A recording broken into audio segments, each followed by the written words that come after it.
Oh là là Smala, j'espère que ça va. Alors je sais pas trop si vous avez suivi ces derniers jours sur Facebook ce qui nous est arrivé à notre arrivée au Cambodge.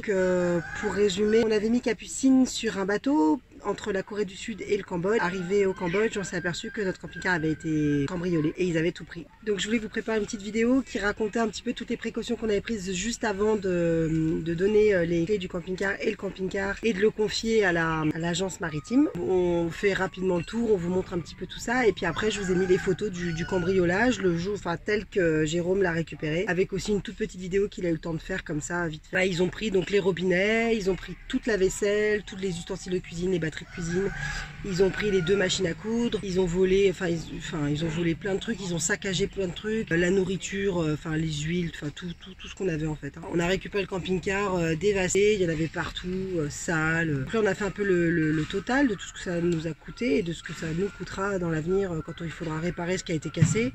On arrive à plus de 7000 €, enfin on s'attendait pas à un tel montant d'ailleurs. On a tout chiffré, les fourchettes, les produits, les outils de Jérôme, il y en a pour 1600 €, enfin on avait vraiment beaucoup de matos, pouvoir être autonome et puis c'était, comme c'est notre maison forcément, c'est ce qu'il y avait dans ce camping-car finalement, hormis ce qu'on avait nous dans les sacs à dos, c'est toute notre vie en fait, c'est tout ce qu'on avait de notre vie d'avant quand on était sédentaire et puis du coup tout ce qui nous restait pour notre vie future quand on allait se réinstaller quelque part. Ouais, ça peut paraître fou de se dire l'autre elle voyage avec ses machines à coudre, l'autre il voyage avec sa scie sauteuse, mais ouais, mais c'était tout ce qu'on avait en fait, ce qui nous restait en tout cas. La suite du voyage on sait pas trop, on fait des tout petites décisions par petites décisions. Là on a Phnom Penh qui est la capitale donc du Cambodge. Alors vous devez pas trop comprendre parce que du coup comme j'ai beaucoup de retard dans mes vidéos, là je vous ai posté la fin du Turkménistan, le début de l'Ouzbékistan, vous vous dites non mais attends qu'est-ce qu'ils font au Cambodge, ne vous inquiétez pas, je vais rattraper mon retard petit à petit. Donc ouais, donc on sait pas trop si on continue, si on trace au Laos ou si on reste encore un peu au Cambodge. On a quand même très envie d'aller faire ce woofing, là on avait trouvé, donc je sais pas. Pour l'instant on est à Phnom Penh, on est allé voir l'ambassade ce matin, on en saura plus lundi. Pour la petite chose rigolote, l'ambassade nous a déconseillé d'aller voir la police.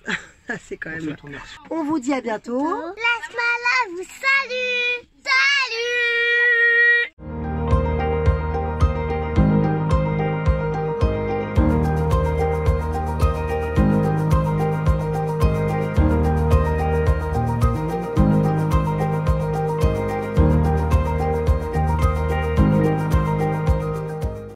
Donc nos astuces pour sécuriser notre camping-car. On a mis dans le lanterneau là-haut une sangle toute bête. Et puis comme on a mis aussi la table, enfin là faut vraiment être motivé pour rentrer.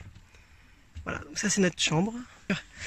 Alors en fait on leur laisse les clés du camping-car mais uniquement de la partie conduite. Donc on a sécurisé la partie habitation, on a séparé avec une paroi en bois qu'on a bricolé nous-mêmes. Avec des lattes et des planches qu'on a achetées pour 3 fois rien à Vladivostok. Donc voilà, ça c'est pour la partie séparation. La grande baie avec les sangles, comme ça. Là on a la fenêtre latérale, donc avec un système pour empêcher d'ouvrir. Au niveau du grand lanterneau, alors ça c'était ma plus grosse crainte, c'est qu'ils viennent nous exploser le lanterneau et ça vaut très très cher.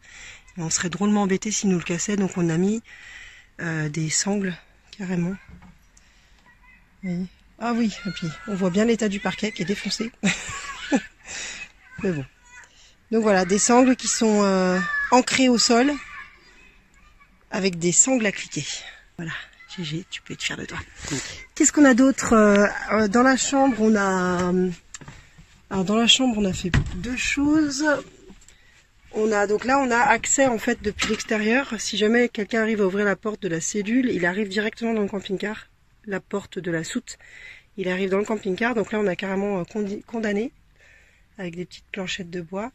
Et puis du coup, nous on a relevé nos lits comme ça. Voilà, pour vraiment empêcher. Du coup, ça nous a. On n'a pas sécurisé les fenêtres parce qu'on se dit que là, de toute façon, même s'ils arrivaient à ouvrir la fenêtre, ils pourraient pas aller bien loin, quoi. Donc voilà. Voilà, quoi d'autre, c'est tout. Ah oui, là-haut. Et puis là-haut, on a le même lanterneau que dans notre chambre, donc on a mis aussi une sangle qu'on a carrément vissée. Voilà, on a carrément vissé dans le plafond. Donc ça c'est bien. Donc à l'extérieur, GG il a ajouté 2 cadenas ici. Un premier, un deuxième au niveau de la soute, parce qu'on a une porte de soute qui s'ouvre assez facilement malheureusement. Elle ferme pas très bien. Et puis du coup on a fait la même chose là, au niveau de la porte. Donc voilà, donc quand on vient fermer comme ça, il y a aussi le cadenas ici. Donc voilà, Capucine s'en va dans quelques jours sur un bateau direction le Cambodge. Donc nos sacs sont prêts, on a 7 sacs. Et puis voilà, on espère la revoir vite et bien.